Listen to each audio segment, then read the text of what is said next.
রাশেদ খান, আপনি চুক্তিভিত্তিক নিয়োগে এখন প্রধানমন্ত্রী তারেক রহমানের রাজনৈতিক সহকারী সচিব পদমর্যাদায় আপনি এখন প্রজাতন্ত্রে আছেন। আপনাকে বাছাই করার পেছনে, মানে আপনাকে রাজনৈতিক সহকারী নিয়োগ দেওয়ার পেছনে কোন ফ্যাক্টরটি সবচেয়ে বেশি কাজ করেছে বলে আপনার মনে হয়?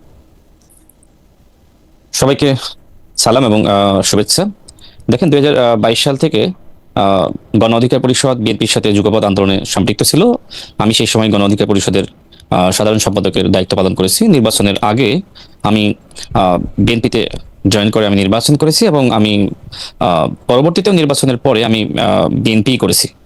অনেক সময় যেটি হয় যে নির্বাচন করার পরে অনেকে নিষ্ক্রিয় হয়ে যায়। তো আমার ক্ষেত্রে আমার কাছে মনে হয়েছে যে আমি যেহেতু বিএনপিতে যোগদান করেছি এবং বাংলাদেশের বর্তমান মাননীয় প্রধানমন্ত্রী, তার সাথে আমার অনেক আগে থেকেই কাজ করার অভিজ্ঞতা আছে, বা তার নেতৃত্ব মেনে যুগপৎ আন্দোলন, এবং সেই সময় আসলে তার সাথে দলীয় এবং ব্যক্তিগত সম্পর্ক দুটোই তৈরি হয়েছিল, যে কারণে তার উপর আস্থা বিশ্বাস রেখে আমি অনেক কাজ করেছি। এবং বিশেষ করে যে সময় 24 সালের আবারও কোটা ফিরে আসলো, আপনি নিশ্চয়ই জানেন যে 2018 সালের কোটা আন্দোলনের নেতৃত্ব আমরা দিয়েছিলাম। তো সেই অভিজ্ঞতার আলোকে যে সময় আবারও 24 সালে কোটা ফিরে আসলো, তো আমার জায়গা থেকে আমি বর্তমান স্বরাষ্ট্রমন্ত্রী তাকে কিন্তু বলেছিলাম যে এই ধরনের আন্দোলনে আমাদের অতীত অভিজ্ঞতা থেকে যেটি উপলব্ধিবোধের জায়গা তৈরি হয়, শেখ হাসিনা আসলে এই ধরনের আন্দোলনকে একটা সময় নানানভাবে নিপীড়ন করে, নির্যাতন করে আন্দোলন বন্ধ করার চেষ্টা করে। তো যখন আসলে বাধা দিবে, তখন আসলে আমাদের যারা গণতন্ত্রকামী শক্তি আছি তাদেরকে অবশ্যই প্রতিরোধ করার জন্য মাঠে থাকা উচিত, এবং সেই লক্ষ্যে আগে থেকে আমাদের পূর্ব প্রস্তুতি সেটাও থাকা উচিত। তো এই ধরনের আলোচনা আমাদের মধ্যে ছিল, এবং একই সাথে ছাত্র সংগঠনগুলোকে যুক্ত করা, সেটি নিয়েও বেশ অনেক আলাপ আলোচনা পরিকল্পনা হয়েছে। এবং গণঅভ্যুত্থানের সময় আমি এবং স্বরাষ্ট্রমন্ত্রী মাননীয় প্রধানমন্ত্রীর নির্দেশনায় অনেকগুলো কাজ করতে হয়েছে। বিশেষ করে যে সময় আসলে আবু সাইদকে এবং ছাত্রদল নেতা ওয়াসিমকে গুলি চালিয়ে হত্যা করলো, একই দিনে 6 জনকে গুলি চালিয়ে শেখ হাসিনার নির্দেশনায় হত্যা চালালো। তো সেই সময় থেকে মূলত আসলে রাজনৈতিক যে সমন্বয়টা শুরু হয়েছিল, সেটা আসলে বিএনপি নেতৃত্বে, বিএনপি সেই সময় জামাত ইসলাম, হেফাজত ইসলাম সহ সমস্ত রাজনৈতিক শক্তিকে মাঠে নামার জন্য আহ্বান করে। তো এই যে রাজনৈতিক সমীকরণ বা সমন্বয়, সেক্ষেত্রে আমিও আমার ক্ষুদ্র ভূমিকা ছিল, এবং মাননীয় প্রধানমন্ত্রী এবং বর্তমান স্বরাষ্ট্রমন্ত্রী তার সাথে আমি কাজ করেছি ধারাবাহিকভাবে। অর্থাৎ এই ধরনের কাজ করতে গিয়ে আমার এক ধরনের সম্পর্ক তৈরি হয়, যে কারণে আমার কাছে মনে হয় যে আমার যে রাজনৈতিক সংগ্রাম, আন্দোলন, গণঅভ্যুত্থানে নেপথ্য থেকে ভূমিকা রাখা, এবং বিশেষ করে যারা ছাত্র সমন্বয়ক ছিল, তারা কিন্তু সবাই আমার সাথে একসময় রাজনীতি করেছে, আমার সহকর্মী ছিল। তো সেই জায়গা থেকে যেহেতু বিএনপির সাথে একদিকে সম্পর্ক, অন্যদিকে এই ছাত্র সমন্বয়কদের সাথে সম্পর্ক, মাঝখানে আমি এবং নুরুল হক নূর থেকে আসলে অনেক ভূমিকা রাখতে সক্ষম হয়েছি। তো এগুলো মাননীয় প্রধানমন্ত্রী সবই জানেন। আমি একটু জনাব খান, আমি একটু বিষয়টা একটু ক্লিয়ার হই। মানে 24-এর গণ আন্দোলনের সময় আপনাদের যে ভূমিকা, সেই ভূমিকার জন্য আপনাকে আসলে সেই মানে এই পদটিতে নির্বাচিত হয়েছে বলে আপনার মনে হচ্ছে? কারণ আপনি নিজেই বলেছেন যে আপনি তো আসলে বিএনপিতে খুব বেশি দিন হয়েছে যে আসেন নাই। মানে বিএনপিতেও তো অনেক লোক আছেন যে যারা পদ পদবি পান নাই, অনেকের বিভিন্ন রকম ক্ষোভ বা হতাশাও আছে। তো সেই ক্ষেত্রে আপনার 24-এর সময় কাজ করাটাই আপনার আসলে এই, এবং যেহেতু সালাউদ্দিন আহমেদের সাথে থেকে আপনি সমন্বয় করেছেন, ওইটার জন্য আপনাকে আসলে এই পদটিতে নির্বাচিত করা হলো। আচ্ছা, আমি আরেকটু ক্লিয়ার করি। আমি 2018 সালের বৃহৎ একটি ছাত্র আন্দোলনের নেতৃত্ব দিয়েছি, এবং সেই সময় শুরুর দিকে কিন্তু আমি মূল নেতৃত্বের জায়গায় ছিলাম। এরপরে আমি যে সময় অ্যারেস্ট হই, সেই সময় নুরুল হক নূর তিনি নেতৃত্ব দেন, এবং পরবর্তীতে জেল থেকে মুক্ত হয়ে আমরা সমন্বিতভাবে কোটা সংস্কার আন্দোলন সফল করি। অর্থাৎ 18-র কোটা সংস্কার আন্দোলন থেকে 24-এর গণঅভ্যুত্থান পর্যন্ত অনেকগুলো ছাত্র আন্দোলন বা যুগপৎ আন্দোলন আমি সবসময় সামনে থেকে ভূমিকা রাখতে চেষ্টা করেছি, এবং বিশেষ করে 2022 সাল থেকে বিএনপির সাথে যুগপৎ আন্দোলন, এবং এই আন্দোলন করতে গিয়ে বর্তমান মাননীয় প্রধানমন্ত্রীর সাথে আমার ব্যক্তিগত এবং দলীয় পর্যায়ে সম্পর্ক তৈরি হয়, এবং অনেক কাজ একসাথে করেছি। তার ধারাবাহিকতায় মূলত তিনি আমাকে চিনেন, জানেন, এবং আমার কাছে মনে হয়েছে, একটু শেষ করি 30 সেকেন্ডে, আমার কাছে মনে হয়েছে যে যেহেতু তিনি আমাকে দীর্ঘ সময় পর্যবেক্ষণ করেছেন, আন্দোলন সংগ্রামে আমার ভূমিকা সম্পর্কে জানেন, বিশেষ করে আমি সাংগঠনিক কর্মযোগ্য বলেন, লেখালেখি, বক্তব্য, আমার কাছে মনে হয় সামগ্রিকভাবে তিনি বিবেচনা করেছেন যে তার রাজনৈতিক মানে সহকারী হিসেবে আমাকে নিয়োগ দেওয়ার। মানে রাজনৈতিক সহকারী হিসেবে নিয়োগ দিতে গেলে তো আমরা আবারও পরে নিশ্চয়ই, না আপনি আবারও 1 মিনিট একটু বলতে পারেন যে রাজনৈতিক সহকারী হিসেবে ইয়ে করতে গেলে তো রাজনীতিটা বিশ্বাস করতে হবে। আপনি বিএনপি রাজনীতিটা কবে থেকে বিশ্বাস করেন? অনেকেই বলেন যে আপনি যেহেতু টক শোতে খুবই উচ্চকণ্ঠ, আপনার বক্তব্যের ক্ষেত্রে আপনি খুবই যেটা আমরা দেখি আর কি, যে সংস্কৃতিটা যে খুবই আক্রমণাত্মক ভাষায় কথা বলতে পারেন, সেই জন্যই কি আপনাকে আসলে সামনে নিয়ে আসা হইলো? মানে ওইটার পুরস্কার হিসেবে যে আপনি খুবই মানে যে প্রশ্ন আপনার পছন্দ হইলো না সেই প্রশ্নটা, বা যে বক্তব্যটা আপনার পছন্দ হইলো না সেই প্রশ্নে আপনি খুবই, ওইটার কি কারণ? কারণ রাজনৈতিক সহকারী হইতে হলে আমার আন্ডারস্ট্যান্ডিংটা হলো যে আপনি তো বিএনপি রাজনীতি করতেছেন অল্প কয়দিন, মানে কোটা বিরোধী আন্দোলন বা সেটাতে আপনি রেলেভেন্ট ছিলেন বহুদিন, সেটা অন্য কথা, কিন্তু আপনি বিএনপি রাজনীতিটা তো খুব বেশি দিন করতেছেন না। আচ্ছা, দেখেন, আমি মনে হয় আগে স্পষ্ট করেছি যে 2022 সাল থেকে মূলত মাননীয় প্রধানমন্ত্রীর সাথে সম্পর্ক এবং আন্দোলন করা, এবং আজকের এই টকশোতে আমাদের রতন ভাই আছেন, তিনি আমার সাথে যেভাবে বিতর্ক করবেন আমিও ঠিক সেইভাবে, তিনি যদি আমার সম্পর্কে এখানে এমন এমন বক্তব্য দেন যেটার কাউন্টার দেওয়ার জন্য আমাকেও আসলে ওই ধরনের বক্তব্য দিতে হয়। তো এটা আসলে বাংলাদেশের রাজনীতিতে এটি আসলে হয়ে থাকে। কেউ যদি ইট মারে, তাহলে তাকে যদি আপনি পাটকেল না মারেন, সে কিন্তু ধারাবাহিকভাবে আপনাকে ইট মারতে থাকবে। তো এগ্রেসিভ হওয়া আসলে এটা, বা কাউন্টার দেওয়া, এটা আসলে প্রেক্ষাপটের উপরে বা বিষয়বস্তুর উপরে ডিপেন্ড করে। এখন আপনার এই টকশো কোন দিকে যাবে, আপনি কোন দিকে নিবেন, আপনার ইন্টেনশন কি, সেটির উপর কিন্তু আমার বক্তব্য নির্ভর করবে। আমি একটা ছোট মানে 2 সেট দিয়ে রাখি যে পৃথিবীর সকল লোকেরই তার নিজের কার্যক্রমের পক্ষে যুক্তি আছে। কেউ যখন কাউকে গুলিও করে দেয়, সে বলতে পারে যে ও আমাকে ইনস্টিগেট করছে, ও আমার জন্য ভালো ছিল না। কিন্তু অন্য মানুষের কাজের উপর তো আমার নিয়ন্ত্রণ নাই, আমার নিয়ন্ত্রণ আছে আমার কাজের উপর। অন্য একটা মানুষ আপনাকে প্রভোক করলো কিনা, আপনাকে একটা খারাপ বললো কিনা, গালি দিল কিনা, সেইটার উপর তো আপনার অ্যাক্ট নির্ভর করে কিনা। আপনি দয়া করে ব্যাপারটা ভাইবা দেখবেন, আমরা এরকম রাজনীতি আশা করি কিনা, মানে পাল্টাপাল্টি ইটের বদলে পাটকেলের রাজনীতিটাই আমরা আশা করি না। জনাব খান, আমি আপনার কাছে ফিরি। আমি এই বিষয়ে একটু উত্তর দিই, আমি 1 মিনিটে শেষ করবো। আচ্ছা, আপনি নিশ্চয়ই 2018 সাল থেকে আমাকে চিনেন, জানেন, আমার রাজনৈতিক উত্থান পরিস্থিতি সব তো আপনার চোখের সামনেই, তাই না? এখন গণ অভ্যুত্থানের পরে স্বাভাবিকভাবে রাজনৈতিক সংস্কৃতি পরিবর্তন হওয়া দরকার ছিল, কিন্তু যে সময় পরিবর্তন না হয়ে উল্টো লক্ষ্য করা যাচ্ছে যে বিএনপি সংগ্রামী মহাসচিব তার নেতৃত্ব নিয়ে, তার মন্ত্রিত্ব নিয়ে তিনি আগামীতে রাষ্ট্রপতি হওয়ার যোগ্যতা এগিয়ে আছেন নাকি তার যোগ্যতা নাই, এই ধরনের বক্তব্য আসে। এবং পাশাপাশি যে সময় আমাদের মাননীয় প্রধানমন্ত্রীর মেরুদণ্ড যে সময় 11 সময় ভেঙে দেওয়া হয়, তাকে নির্যাতন করা হয়, আপনার কাছে খান, জনাব খান, আমি আপনার কাছে আসি, কারণ এটা একটু বড় লম্বা সময় নিয়ে কথা বলতে হবে, সেটা আমি আপনার কাছে আসতেছি। আমরা একটু রতন ভাইকে শুনে আসি। জনাব রাজিকুজ্জামান রতন, অনেকেই বলতেছেন, আমি আসলে এই প্রশ্নটা রতন ভাই আপনার সঙ্গে আমি ক্যামেরার সামনে, ক্যামেরার পেছনে এই প্রশ্নটা আমি বহুবার বলি, বহুবার করি, কিন্তু এক এক সময় এক এক রকম উত্তর পাওয়ার আমি আশা রাখি, কিন্তু আপনি কনসিস্টেন্টলি একই রকম উত্তর দেন। আজকে আমি দেখি যে এটা পরিবর্তন হয়েছে কিনা, সেটা হচ্ছে বাংলাদেশের রাজনীতিতে সমাজতান্ত্রিক রাজনীতি এখন একদমই ইরেলেভেন্ট। এই কথাটার সাথে আপনি আসলে একমত কিনা? আপনারা নির্বাচনে অংশ নিয়েছিলেন, গত নির্বাচনে 153 জনের মধ্যে মাত্র 1 জনের জামানত রক্ষা পেয়েছে। বাংলাদেশের রাজনীতিতে সমাজতান্ত্রিক রাজনীতিকে মনে করা হইতেছে হচ্ছে সফট ফেসিবাদরে জারি রাখার সফট একটা পরিকল্পনা কাঠামো মাত্র।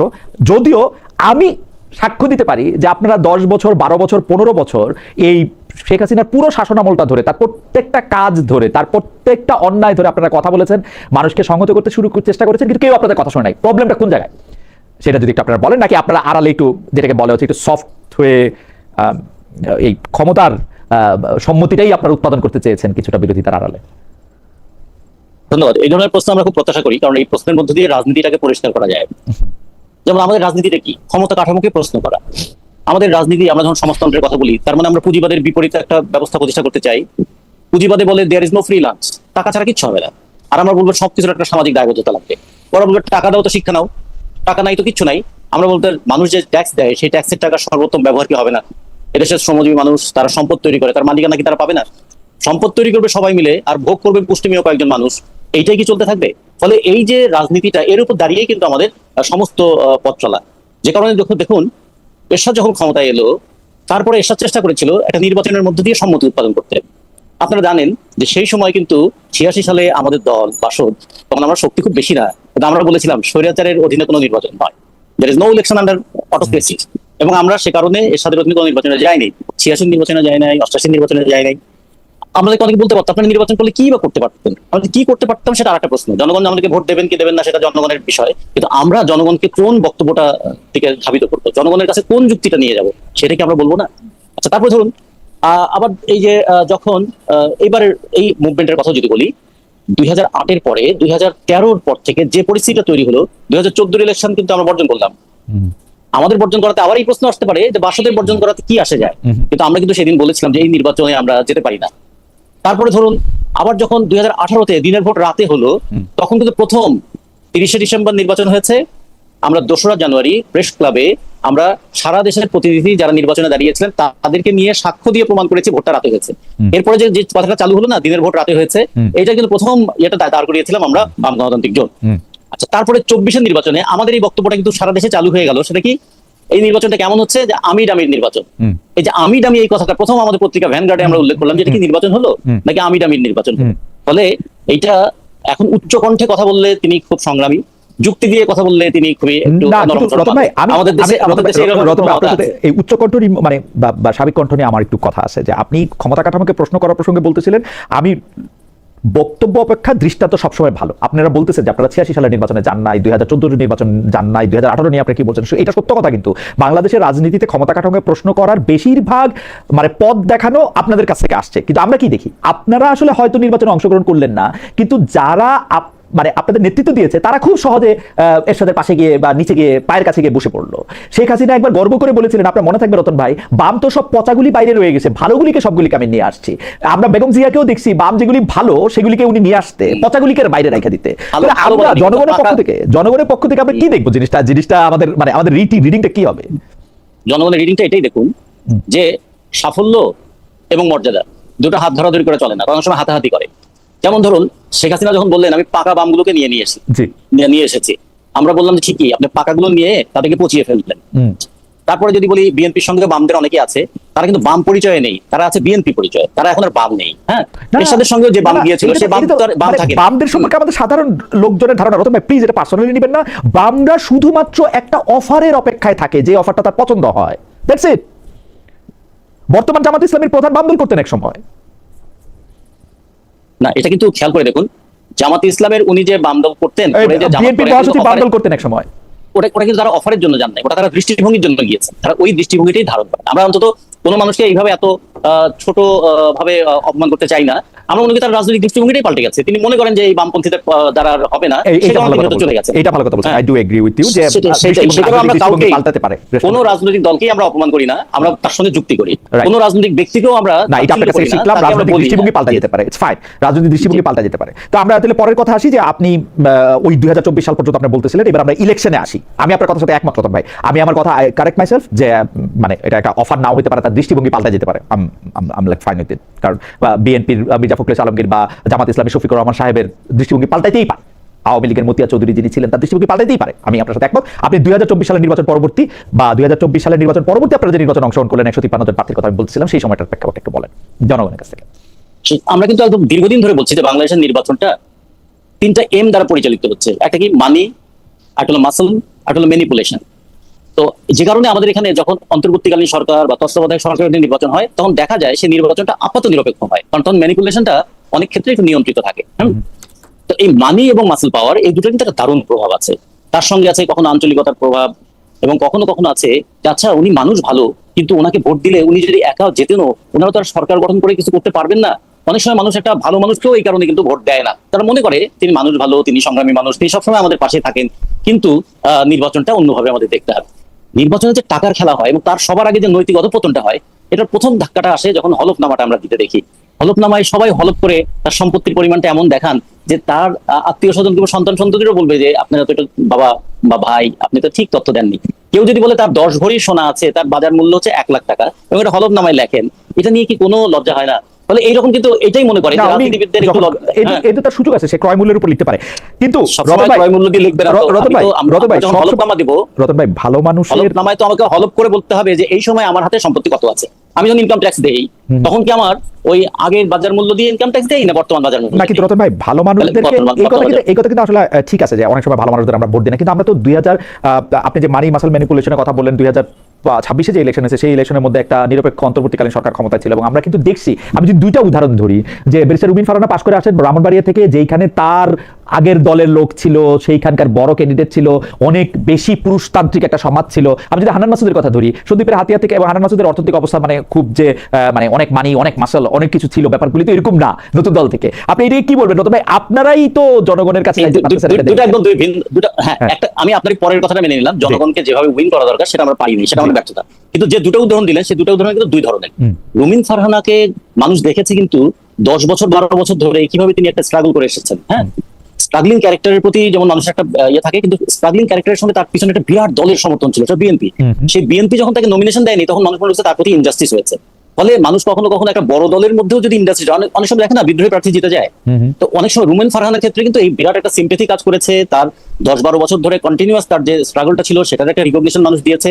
আর সবচেয়ে বড় কথা, রুমিন ফারহানা যে ফাইটটা দিয়েছেন, একদিকে পুরুষতান্ত্রিকতার বিরুদ্ধে, একদিকে মোল্লাতান্ত্রিকতার বিরুদ্ধে, মানুষের এটা তাকে আমি রেসপেক্ট করি। কিন্তু আরেকজনের কথা যিনি বললেন, তিনি যে পরিবার থেকে এসেছেন বলে দাবি করেন, আর যে পরিমাণ খরচ করেছেন এটা কি ম্যাচ করে?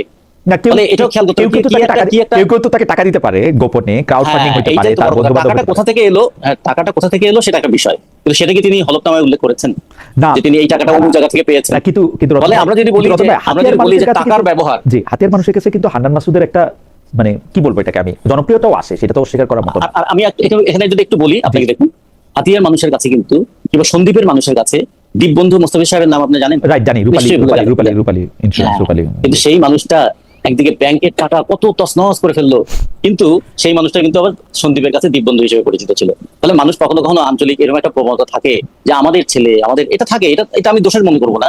যারা এটাকে ব্যবহার করে তারা কি উদ্দেশ্যে ব্যবহার করে সেটা ভবিষ্যতে প্রমাণ হবে, কিন্তু মানুষ তো কাউকে না কাউকে অবলম্বন করতে চায়, এটা ঠিক। আপনি যে কথাটা বলতে চেয়েছেন আমি সেই জায়গাটাতে থাকতে চাই, আমরা বামপন্থীরা কেন মানুষের সমস্ত সংগ্রামের পাশে থেকেও মানুষকে আমাদের পক্ষে আনতে পারি না, এই প্রশ্নটা আমরা কিন্তু সবসময় বিবেচনার সঙ্গে নেই। এটা আমাদের আত্ম অনুসন্ধান করতে উদ্বুদ্ধ করে, এটা আমাদের পথ দেখাতে উদ্বুদ্ধ করে, এবং এটার সাথে সাথে এটাও দেখায় যে আমরা যতটুকু কাজ করি তার সাফল্য যতটুকু পাই, আমরা যতটুকু কাজ করি তার চেয়ে বেশি দুর্নাম পাই। এই দুর্নামের বোঝাটা আমাদের অনেক সময় টানতে খুব কষ্ট হয়। যেমন ধরবেন যে এ যাবৎকালে যত আন্দোলন যদি কেউ বলে, সব আন্দোলনের ইনিশিয়েট করে কারা, এটা বলে এটাই। কিন্তু তারপরে আবার আমাদের মধ্যে থেকে যখন কেউ দৃষ্টিভঙ্গি পাল্টে যাওয়ার কারণে তারই যে রাজনীতিকে তিনি একসময় অপছন্দ করতেন বা ঘৃণা করতেন, সেই রাজনীতিতে চলে যান একটা মন্ত্রী হবার জন্য বা এমপি হবার জন্য, ওটাকেই মানুষ খেয়াল রাখে যে কই তোমাদের অত বড়, উনি তো চলে গিয়েছেন। Right. এটা ভবিষ্যতে যারা লড়াই করবেন তাদের পথটাকে কঠিন করে দেয়। আমার মনে হয় যে দৃষ্টিভঙ্গির পরিবর্তনটা কেন হচ্ছে, সেইটার ক্ষেত্রে কি ইনসেন্টিভ থাকতেছে সেটাও আমরা একটু শুনবো। আমরা আসতেছি রতন ভাই আমার কাছে, আমরা একটু জনাব রাশেদ খানের কাছে যাই। জনাব রাশেদ খান, আপনার একটা কথা ধরে আমাদের অনেক দর্শক অনেকগুলি মন্তব্য করতেছেন, আপনি কন্টিনিউ করবেন যে আপনার রাজনীতি, আপনার রাজনৈতিক দৃষ্টিভঙ্গি, সর্বোপরি আপনি যে বিষয়টা নিয়ে কথা বলতেছিলেন যে আপনার যে কাউন্টার করা, মানে রাজনীতিতে ঢিল এবং পাটকেল নিয়ে আমরা একটা আলোচনা শুনতেছিলাম, যে আপনি বলতেছিলেন যেহেতু রতন ভাই আপনাকে আক্রমণ করে কথা বলেন, কারণ রতন ভাই কাউকে আক্রমণ করে কথা বলেন না, আমি রতন ভাইকে আক্রমণ করলেও রতন ভাই হাসি মুখে সেটা ফেরত দেন, তো সেই জন্য আপনি রতন ভাইকে কিছু বলবেন না। কিন্তু কেউ এসে যদি আপনাকে ঢিল মারে আপনাকে পাটকেল মারবেন, কেউ এসে যদি আপনাকে গুলতি দিয়ে মারে আপনাকে গুলি করে দিবেন, কেউ যদি আপনাকে একটা গালি দেয় আপনাকে 10টা গালি দিবেন, এইটা হচ্ছে আপনার এটা। কিন্তু আপনি ওই প্রসঙ্গটা একটু বলবেন যে আপনি খুব জোরে সোরে ইদানিং বলেন, মানে এটা আমাদের দর্শকদের মতামত, মোহাম্মদ মালাওয়াইকি খুব ব্রিফলি এটাকে এরকম বলেছে যে রাশেদ ভাই বলছেন স্বাধীনতা বিরোধীরা এখন বিরোধী দল, এটা অত্যন্ত লজ্জার। মরহুম বেগম খালেদা জিয়া স্বাধীনতা বিরোধী 2 জনকে মন্ত্রী দিয়েছিলেন, সেটাকে অন্তত গৌরবের নাকি? রাশেদের কাছে প্রশ্ন আমি মালয়েশিয়া থেকে, আপনি যদি ওই ঢিল পাটকেল থেকে শুরু করে আপনি যেসব বক্তব্য দেন সেই সব বক্তব্য একটু বলেন। কিন্তু আমরা অনেকগুলি বিষয়ে কথা বলবো রাশেদ, আমরা যদি একটু ব্রিফলি বলতে চেষ্টা করি। জনাব খান। দেখেন, যে সময় জামাত ইসলাম বিএনপির সাথে রাজনৈতিক জোটে ছিল এবং একসাথে নির্বাচন করেছে, সেই সময় জামাত ইসলামকে মানুষ মজলুম হিসেবে জানতো, এবং এখনকার জামাতের নেতৃবৃন্দের বক্তব্য এবং সেই সময়কার নেতৃবৃন্দের বক্তব্যের মধ্যে বেশ পার্থক্য পরিলক্ষিত হয়। গণঅভ্যুত্থানের পরে জামাতের আমির তিনি শুরুতেই বিএনপির বিরুদ্ধে বক্তব্য দিলেন। তিনি বললেন যে বিএনপি নব্য ফ্যাসিস্ট, এক স্বৈরাচারকে হটিয়ে আমরা আরেক স্বৈরাচারকে ক্ষমতায় আনবো না। আচ্ছা, বিএনপি যদি গণঅভ্যুত্থানের পর স্বৈরাচার হয়ে যায়, তার মানে কি? তার মানে বিএনপি আগে স্বৈরাচার ছিল?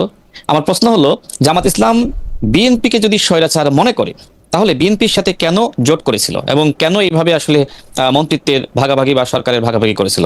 আমি এটি আসলে বোঝাতে চাই যে যে সময় আসলে বিএনপির সাথে জোটে ছিল তাদের আচরণ, বা যে সময় আসলে তারা অপোজিশনে ছিল বিএনপির সাথে তাদের বক্তব্য, কথাবার্তা, আর বর্তমানের কথাবার্তা, আচরণ আমার কাছে একরকম মনে হয় না। আমার কাছে মনে হচ্ছে যে জামাত ইসলাম এই মুহূর্তে প্রধান বিরোধী দল, এবং এই প্রধান বিরোধী দল হওয়ার পরে জামাত ইসলাম মজলুম থেকে জালিম হয়ে গেছে। এবং বাংলাদেশের ইতিহাসে এমনটি দেখা যায় না যে আপনি যে সময় আসলে অপোজিশনে থাকবেন সেই সময় আপনি জালিম হয়ে যাবেন। একমাত্র জামাত ইসলামের ক্ষেত্রে আমার ভিন্নতা মনে হচ্ছে। দেখেন, তাদের এমপিদের নানান ধরনের কেলেঙ্কারি, এমপিদের কেলেঙ্কারি প্রসঙ্গে একটু আমরা পরে আসি, এটা যাদের ব্যক্তি মানে ওইটা নিয়ে আমরা আপনি এটা বলতেছিলেন যে জামায়াত যখন মজলুম ছিল তখন জামায়াতের কথা ছিল একরকম, এখন জামায়াত 2001 থেকে 2006 পর্যন্ত মন্ত্রী ছিল জামায়াতের থেকে, জামায়াতের শীর্ষ নেতৃবৃন্দদের ফাঁসি হয়েছে তারপরে, তো হঠাৎ করে জামায়াত জালিম হইলো কেমনে? মানে, এবং আপনি শফিকুর রহমানের কথা বলছেন যে শফিকুর রহমান বলেছিল যে এক স্বৈরাচার থেকে আরেক স্বৈরাচার, শফিকুর রহমান কিন্তু কারো নাম বলেন নাই, তখনও বিএনপির সাথে ওরকম বৈরিতা তৈরি হয় নাই, তাহলে আপনারা কেন এটা নিজের কাছে নিলেন কেন এই কথাটা? মানে আমার যদি মানে নাম না নিয়ে কেউ বলেন যে মানে আপনার নিজের কাছে, মানে এটা কলা খাইনার মতো হইলো। আচ্ছা, শোনেন, সবসময় নাম বলা লাগে না, অনেক সময় বক্তব্য শুনলে বোঝা যায় যে তিনি আসলে কাকে বোঝাচ্ছেন। এবং এই যে নাম নেননি তারপর আবার নাম নিয়েছেন, তিনি তার একটা বাক্যে নাম নেননি, পরবর্তী বাক্যে তিনি ওই দলের নেতার নাম নিয়েছেন বা দলের নাম নিয়েছেন। আপনি হয়তো জাস্ট অতটুকু বক্তব্য শুনেছেন, পরের বক্তব্য হয়তো শোনেননি। সিরিয়াসলি আমি ওই বক্তব্যটার মধ্যে আমি বিএনপি বলতে শুনি নাই, মানে উনি বলছেন তখন শোনেন নাই, একই বক্তব্যে না, আমি বলছি যে এখন তো শুনতেছেন, এখন শুনতেছি, রাইট, এখন তো শুনছেন, হ্যাঁ, তারপরে তো শুনেছেন। তার মানে কি? তার মানে ওই সময় তিনি কাদেরকে ইঙ্গিত করে বলেছিলেন তারপরের বক্তব্য যদি আপনি শোনেন কিন্তু আপনি তো তাহলে তখনই কিন্তু বুঝছিলেন, স্পষ্ট হয়ে আমি তো যায়। এখন বুঝলাম, আপনি তখন বুঝলেন। আমি কেন না, তখন আমি কেন বুঝবো না? আমি রাজনীতি করি না, আপনি তো সাংবাদিক, তাই না? আপনি অনেক কিছু আপনার প্রফেশনালিজম, আপনি অনেক কিছু আগে বোঝেন, আমার থেকে বেশি বোঝেন। কিন্তু আমি যেহেতু রাজনীতি করি, আমাকে তো অনেক কিছু বুঝতে হয়, শিখতে হয়, আমাকে তো এই লাইনে কাজ করতে তাহলে হয়। আপনি মনে করতেছেন যে এখন বিরোধী দল হিসেবে জামাত ইসলামের বিরোধী দল হিসেবে এটা লজ্জার, ওই সময় সরকারি দলে থাকতেও সেটা লজ্জা ছিল না বেগম জিয়ার সময়, ওইটাই যদি একটু ব্যাখ্যা করতেন। ঠিক, আমার প্রশ্ন তো সেটি জি। যে আপনি যেহেতু বিএনপির সাথে জোটে ছিলেন, তো সেক্ষেত্রে বিএনপির প্রতি আপনার যে ধরনের বক্তব্য থাকা উচিত, আমরা তো সেই বক্তব্য আমরা লক্ষ্য করছি না। আপনি মনে করলেন যে আওয়ামী লীগের পতন হয়েছে, এবার বিএনপির পতন না, জামাত ইসলামের একটা বিশেষ নিশ্চিত করতে হবে। সুবিধা আছে, জামাত ইসলামী সবার সঙ্গে থাকতে পারে, আওয়ামী লীগের সাথে 86 নির্বাচনে এর সাথে সাথে চলে যেতে পারে, আওয়ামী লীগের সাথে মিলে নির্বাচন করতে পারে, জামাত ইসলামী তত্ত্বাবধায়ক সরকারের জন্য বিএনপিকে ক্ষমতা থেকে সরাই দিতে পারে, আবার বিএনপির সাথে জোট করতে পারে, বিএনপি থেকে মন্ত্রী হতে পারে। জামাত ইসলামের কথাই হইতেছে না এখানে, এখানে কথা হইতেছে হচ্ছে যে বিএনপির পক্ষ থেকে যে আচরণটা জামাত ইসলামের সঙ্গে করা হচ্ছে সেইটা ঠিক আছে কিনা, বা আপনার পক্ষ থেকে করা হচ্ছে সেটা ঠিক আছে কিনা, আপনি না, এখন আপনি তো, মানে এখন যেটা করা হচ্ছে, এখন আপনি যেটা করতেছেন, যদি এটা ঠিক থাকে তাহলে বেগম জিয়া ভুল ছিল। না, আমি কিন্তু জামাতের এখনকার যে আচরণ, আমি সেটা নিয়ে কথা বলছি। জামাতের অতীতের আচরণ, বক্তব্য, সেটি নিয়ে তো আমি বলতেছেন তো? সমালোচনা করছি না, কথা বলছি না। না, আমি জামাতের বর্তমানের যে আচরণ, সমালোচনা, গালিগালাজ, প্রতিদিন পতনের হুমকি, এমনকি যে এনসিপির কিছু নেতৃবৃন্দের দ্বারা মানে জামাতের মুখপাত্র বানিয়ে প্রতিনিয়ত জামাতের যারা মিনিস্টার আছে, দুঃখিত, যারা বিএনপির মন্ত্রী আছে, তাদেরকে গালিগালাজ করানো, এগুলো কন্টিনিউয়াসলি চলতেছে। তো এইগুলো তো আসলে আমাদের অতীতে আমরা কখনো দেখি না। এমনকি শেখ হাসিনার সময়েও এইভাবে শেখ হাসিনাকে গালিগালাজ করা বা অন্য দলকে গালিগালাজ করা, হ্যাঁ, সমালোচনা আলোচনা হয়েছে, কিন্তু এখন তো আসলে মাত্রা ছাড়িয়ে গেছে। জামাতের নেতৃবৃন্দ যে ভাষায় কথা বলছে, এনসিপি নাসিরউদ্দিন পাটোয়ারিরা যে ভাষায় কথা বলছে, এটা তো বাংলাদেশের রাজনীতি ছিল না। সুতরাং বাংলাদেশের রাজনীতিকে তারা কলুষিত করছে। এখন আমার কাছে মনে হয় যে জামাতের সাথে বা এনসিপির সাথে এখন খুব বেশি ভদ্র আচরণ করার খুব বেশি সুযোগ আছে বলে আমার কাছে মনে হয় না। তারা আপনাকে মানে যেহেতু আপনি তারা আপনি রাজনীতিকে হাসতে কলুষিত পারেন। করতেছে, আপনি এটাকে ডাবল কলুষিত করে এটাকে ঠিক করবেন, মানে আদমরাদের ঘা মেরে তুই বাঁচা।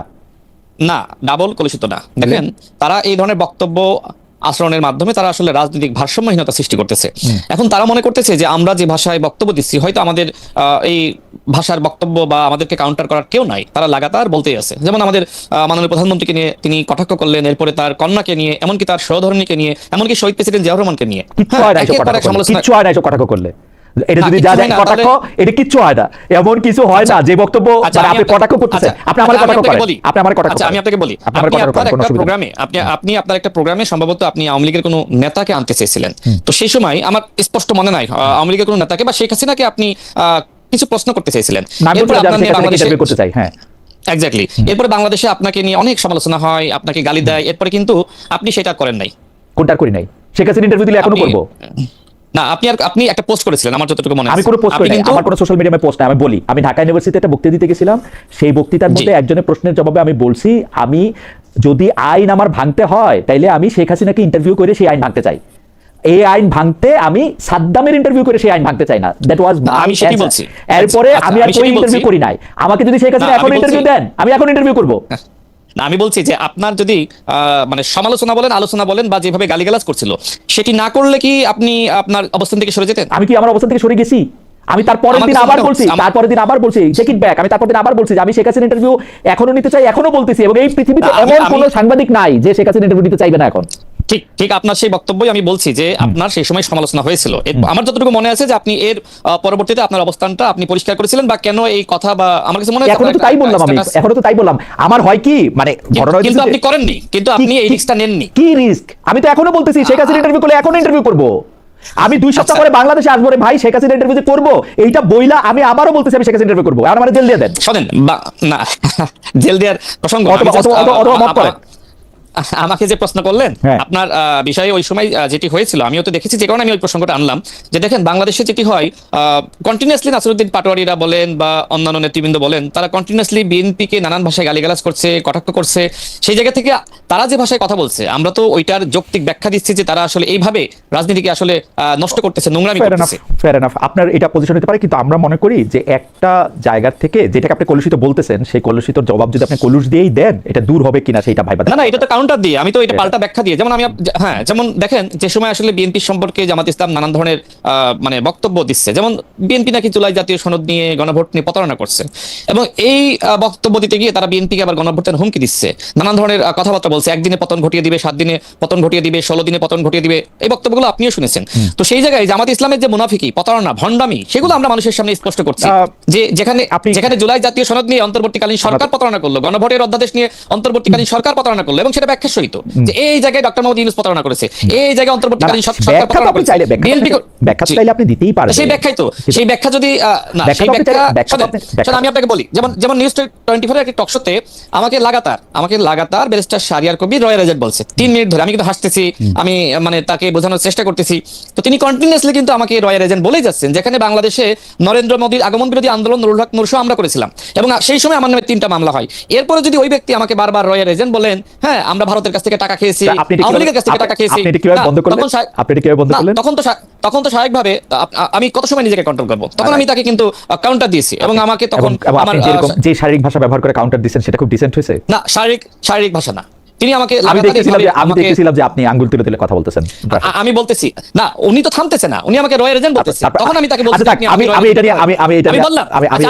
আপনি বলেন, আমি যদি ওই সময় তাকে না থামাতাম, হ্যাঁ, বা মনে করেন যে আমি রাগান্বিত হয়েছি, তো আমি রাগান্বিত না হলে তো তিনি একের পর আমাকে এই ধরনের ভাষা ব্যবহার করে।